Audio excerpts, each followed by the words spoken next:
रहमान डकैत। धुरंधर वाला असली रहमान डकैत कौन था?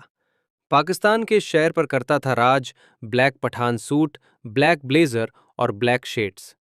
आदित्य धर की फिल्म धुरंधर में बलूच गैंगस्टर रहमान डकैत का किरदार निभा रहे अक्षय खन्ना फ्रेम में आते हैं और एक डांस सीन में छा जाते हैं जो अब वायरल हो गया है। अक्षय खन्ना की स्क्रीन प्रेजेंस इतनी जबरदस्त है, कई लोगों का दावा है कि वे रहमान डकैत के असली कामों के मुकाबले कुछ भी नहीं है, जिसने पाकिस्तान के कराची के एक कम विकसित शहर लियारी पर राज किया था, जो अब धुरंधर की वजह से भारत में सुर्खियों में आ गया है। लियारी की दुनिया गंदगी के किनारे बसा लियारी कराची के सबसे घनी आबादी वाले इलाकों में से एक है।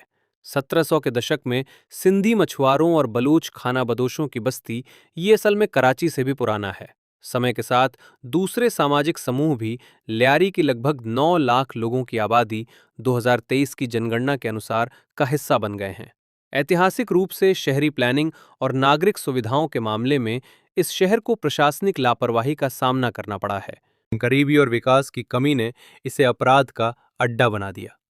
लियारी अपने गैंग्स और गैंगस्टर्स के लिए जाना जाने लगा, जिन्होंने इस पर अपनी जागीर की तरह राज किया।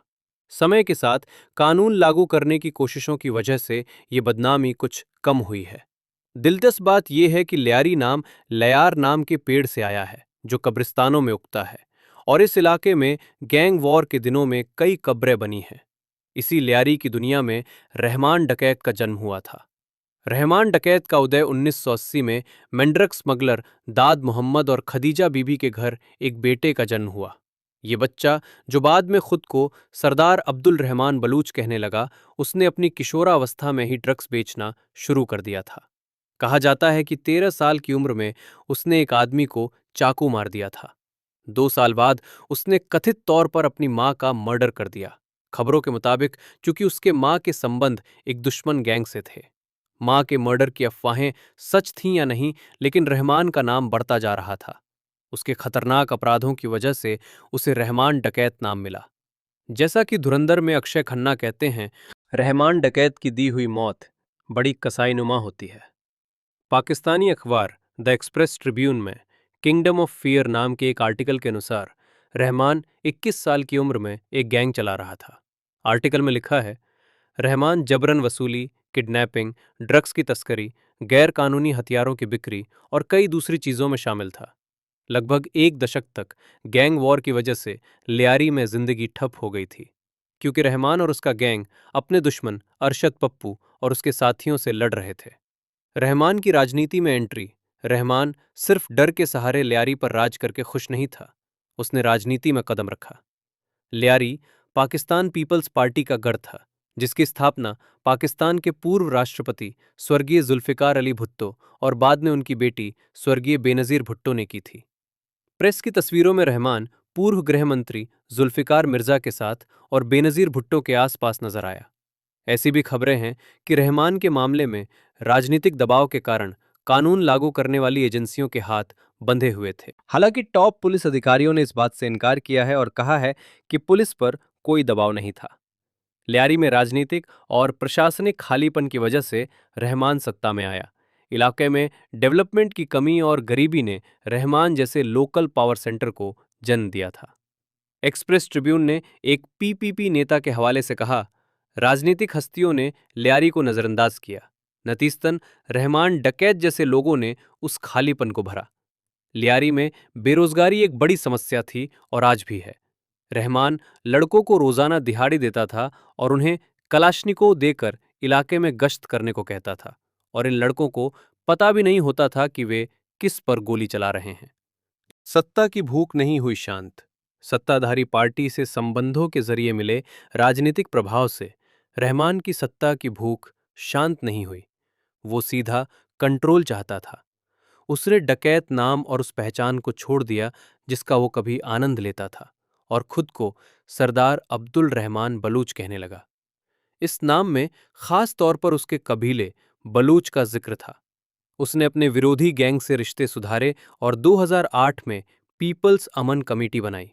पीपल्स अमन कमेटी शुरू में पीपीपी की सहयोगी लग रही थी। अफवाहें थीं कि वो चुनाव लड़ सकता है। आसिफ अली जरदारी बेनजीर भुट्टो के पति और अब पाकिस्तान के राष्ट्रपति की सुरक्षा बंदूकधारी गार्ड करते थे, जिनके बारे में माना जाता था कि वे रहमान के गैंग के थे। पीपल समन कमेटी के चेयरमैन मौलाना अब्दुल मजीद सरवाजी ने एक्सप्रेस ट्रिब्यून को बताया कि रहमान का मकसद लियारी में शांति और तरक्की लाना था। उन्होंने बताया, कुछ लोगों ने लियारी में ऐसी स्थिति बना दी थी जिसमें बलोच कौम दो ग्रुप में बंट गई थी। गैंगवार में कई बेगुनाह लोगों की जान चली गई। खान भाई को लगा कि लड़ाई बंद होनी चाहिए। उन्होंने बहुत बड़ी कुर्बानी दी। वो अपने दुश्मन गफ्फार बलोच से समझौता करने के लिए मिलने गए। पीपल समन कमेटी बनाने का मकसद क्रिमिनल एक्टिविटीज को खत्म करना था। रहमान डकैत का खात्मा इससे पहले कि वो राजनीतिक सफलता की लहर पर सवार हो पाता, अगस्त 2009 में पुलिस के साथ मुठभेड़ में रहमान को गोली मार दी गई। सरबाजी ने एक्सप्रेस ट्रिब्यून को बताया कि उन्हें इस मुठभेड़ पर शक है। उन्होंने बताया, ऑटोप्सी रिपोर्ट में कहा गया है कि रहमान पर 3 फीट की दूरी से गोली चलाई गई थी। मुठभेड़ में लोग ऐसे नहीं मरते। ये बहुत दुख की बात है कि जब 7 साल तक दो गुटों के बीच लड़ाई चल रही थी तो किसी ने दखल नहीं दिया, और जब हालात बेहतर हुए तो उन्होंने खान भाई को मार डाला। हमें समझ नहीं आ रहा कि ऐसा क्यों हुआ या इसके पीछे कौन था। पीपीपी के करीबी सूत्रों का आरोप है कि पार्टी की टॉप लीडरशिप रहमान को रास्ते से हटाना चाहती थी।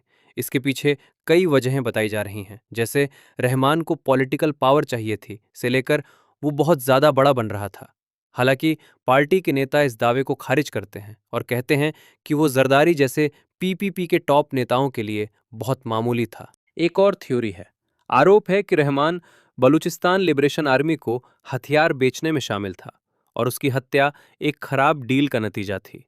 जैसा कि आमतौर पर होता है, रहमान की मौत के बाद के सालों में पीपीपी के नेताओं ने इस विवादित नाम से खुद को दूर कर लिया और यहां तक कि दावा किया कि पार्टी का पीएसी से कोई लेना देना नहीं है। रहमान डकैत 29 साल तक जिंदा रहा, लेकिन उसकी बदनामी की कहानियां दशकों से लियारी में बनी हुई हैं और अब ये कहानियां सरहद पार करके भारतीय सिनेमा तक पहुंच गई हैं।